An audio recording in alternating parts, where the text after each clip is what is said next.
Gacha, a monetization system in video games where a player may roll or pull for a random assortment of characters, weapons, cosmetics, etc. The term is derived from gachapon, a machine where you insert a coin to get a random small toy.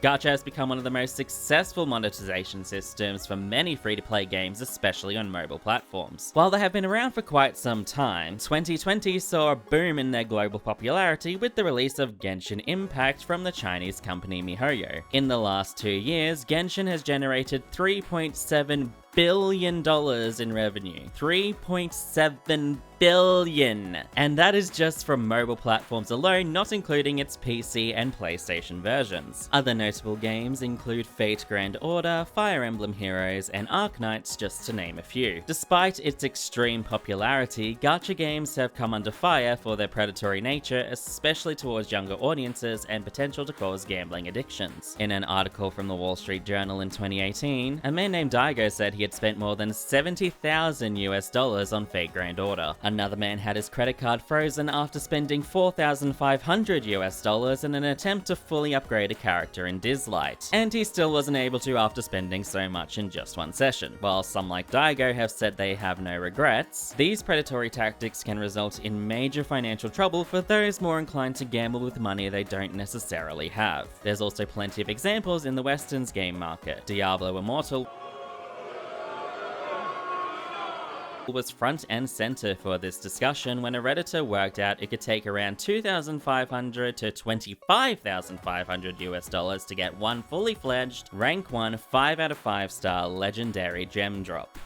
It's all good though for those who don't want to spend money. You can still max out your character, you just need to grind for 10 years straight. A lot of this spending is incentivized by having a limited time to acquire certain pulls. Depending on the game, you may also find yourself stuck waiting or grinding. They wear down your patience by limiting how much you can progress. Unless, of course, you open your wallet to bypass this. Suffice to say, these games are gambling, there's no two ways about it. I wanted to discuss this aspect first so you know that I am very aware of how the games I'll be covering utilize their monetization to extort money out of their players. Yes, I have spent money on these games. Yes, I am part of the problem.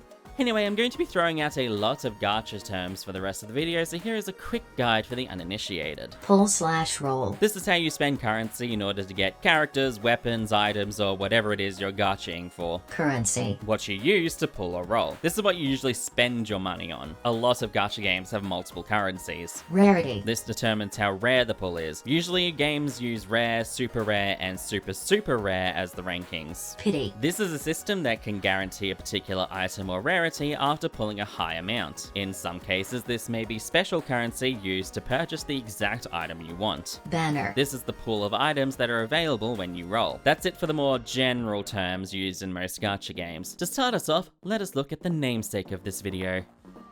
Mahjong Soul is a mobile and browser game developed by Cat Food Studio. It's a free-to-play multiplayer Mahjong game with gacha elements and an incredibly anime aesthetic. First released in China in 2018 before becoming available worldwide in 2019. The gameplay is centered around playing Riichi Mahjong, also known as Japanese Mahjong, a variation created in Japan in 1924 after a soldier named Saburo Hirayama had brought the game to Japan, where it subsequently was both simplified and complicated to create this new version we know today. I'm sure many people probably think of something like this when they hear Mahjong. This is Mahjong Solitaire, and it is a computerized single-player game that many of us probably dabbled in on our old boxy PCs. But shovel that aside, as these two are completely different. There is a lot of terminology to learn, and even just being able to win a round can prove difficult if you don't know what you're doing. So being the benevolent phantom I am, I shall give you all a beginner's guide to help if you decide to play this. When you begin, there is either either 3-player or 4-player Mahjong, and they have slightly different rules but share most of the core ones. When the match starts, each player is given 13 tiles and one player is picked as the dealer. This is signified by the east wind being in the left corner of the player and the rest are assigned different winds. The dealer draws a tile and can discard one tile from their hand on their turn. Then it goes to the next player in a counterclockwise fashion. Each tile is represented with a number 1 to 9 and a symbol being man, pin, and sol. There are also the 4 cardinal winds, north, east, south, and west, as well as the 3 dragons, red, white, and green. The main aim is to create a winning hand, but this is where things become complicated, so I'll need you to stay with me. To get a winning hand, you need a yaku, and there is an absolute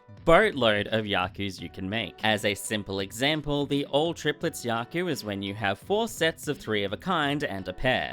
But that would be 14 tiles? How does that work? This is where the calls come into play. As players discard tiles, you may get different prompts on screen and each fulfills a different role. Pon can be called when another player discards a tile that allows you to get 3 of a kind. Chi can be used if the player before your turn places a tile that lets you make a sequence like 2, 3, 4 pin. Kan has 3 ways of being called. First, it can be called if a player discards a tile letting you get 4 of a kind. Second is if you draw a tile for a group you had already called Pon on before, and last is if you have all 4 tiles in your hand, making it a closed kan. The first step in attempting to win is to get your hand ready, also known as tenpai. You'll be in tenpai once you only need 1 tile to win, and there are 2 ways to call a winning hand. The first is ron, where another player plays a tile you need to make a winning hand. The second is sumo, where you draw the tile you need to win. Either way, once you've called a winning hand, your points are tallied based on how many yakus you have, because yes, you can have multiple, and it's the best way to get a lot of points. If you declare ron on someone, they give you all the points, whereas if you sumo, then all players divide the points between them to give to you. The last important call is richi. This is only available if you have tenpai and haven't opened your hand, i.e. called pon or chi. Once you call richi, you automatically discard the tile you draw on your turn in hopes that someone will play the tile you need, or you can draw it. In order to win the game, you need the most points by the end. The game will only end if all players have had a turn as the dealer and the first place player has more than 30,000 points. Also, if the dealer wins a round, they stay as the dealer, meaning if they play well, the match can last a long time. The game may end early if a player's points are completely reduced. Now, this is just the basics. I skipped over things like the doras because I think a few people are already starting to have information overload. To cut to the chase, yes, I do recommend you play this game with a big fuck off asterisk next to it, because while the gameplay is fun and addicting, the visuals gorgeous, the music phenomenal, and also it's free to play, the gacha for this game is abysmal. Now, normally a gacha game's gacha is for items that can affect the main gameplay, but this being a Mahjong game, that doesn't quite work, so everything you can receive is purely cosmetic. Don't get me wrong, there are characters to unlock, but they don't affect the main gameplay at all. It's a skin, more or less. You play the same, but with the art and voice of whichever character you choose. Typically, there are 2 banners, one for female and one for male characters, but there may also be limited time banners, usually for collaborations. The thing though is that getting characters is monstrously difficult. For example, it took me 2 10 pulls to get A37. Yostar says there's a 5% chance to pull a character every summon, so this checks out, but this isn't always the case. Hayasaka, who I pulled during the limited time Lava's War collab, took a whole 30 pulls to get. That equates to roughly 120 Australian dollars for a single character. All the other rewards you get range from decorations like music, tile backings, and mats to a variety of gifts. Gifts. Yes, because what I have failed to mention until now is the bond system. Each character has a bond meter that you can increase by giving them gifts. The higher the bond, the more things your character will say during the game and when you log in. It's like a crappy dating sim, and you can only give a limited amount of gifts per day. The easiest way to get gifts is to gacha, or you can grind for chests that contain gifts in them if you're so inclined. The last couple of hearts take forever to fill. If you play in the silver room or higher, you get a little bit of bond, but the amount is negligible. And even when you do hit max bond, you can't unlock the main appeal, being the outfit, until you get a whole bunch of extra rare gifts and other items. This is a good opportunity to talk about the absolutely ridiculous amount of currencies Copper is used to buy gifts and spheres, as well as the buy-in for higher tiered rooms. You win or lose this through normal gameplay, but can also buy some with Jade,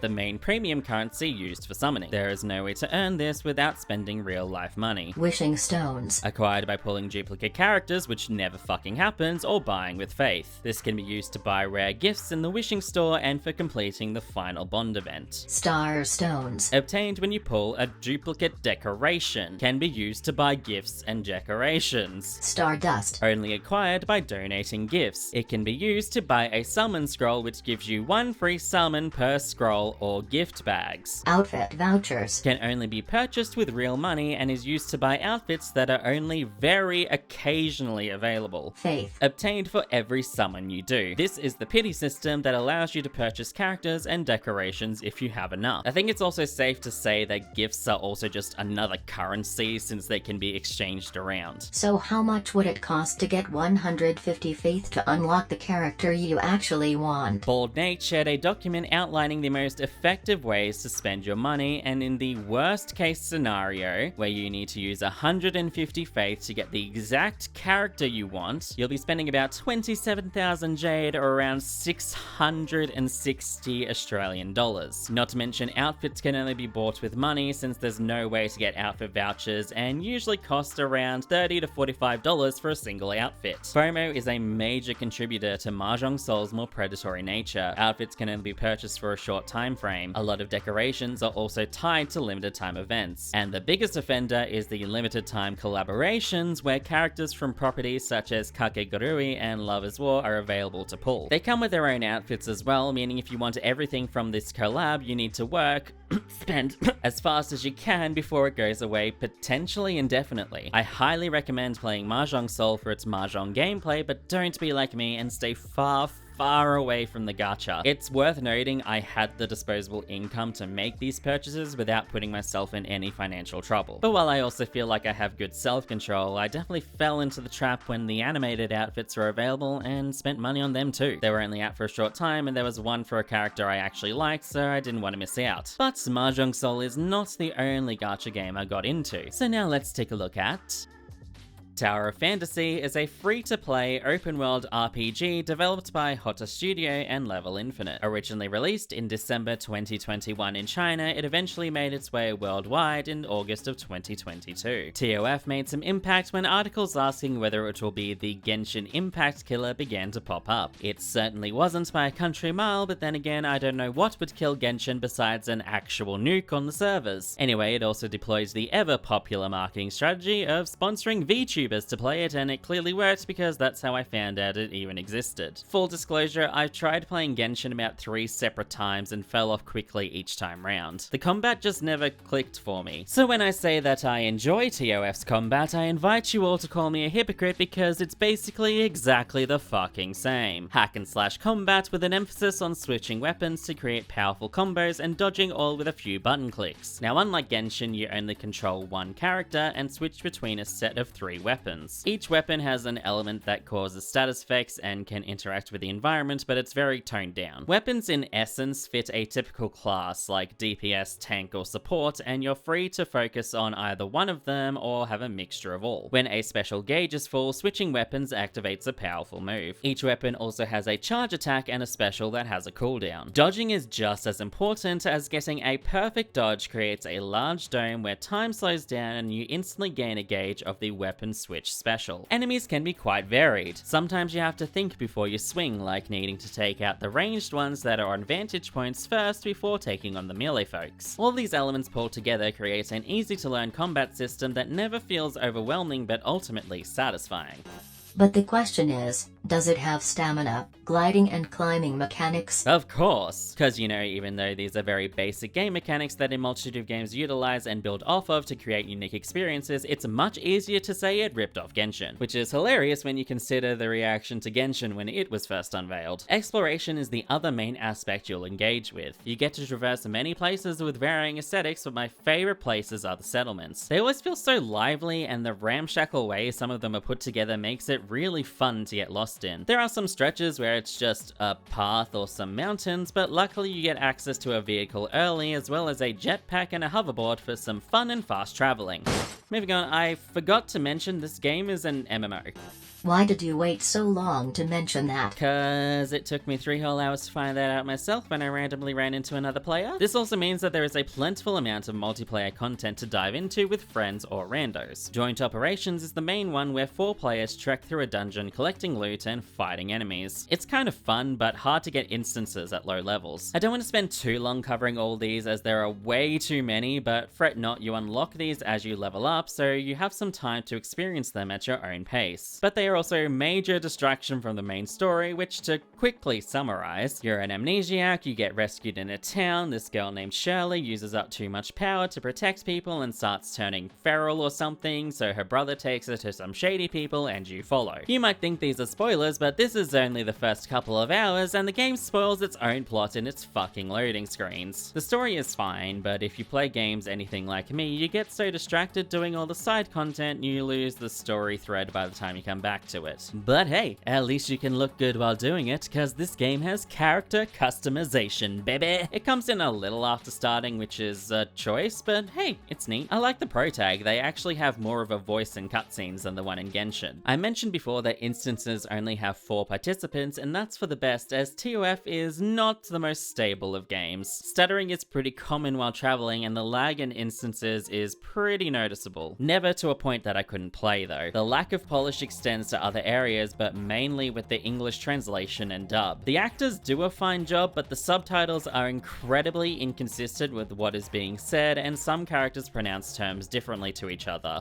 Glad to see another competitor. Please see Digsby, the arena manager. He'll make the...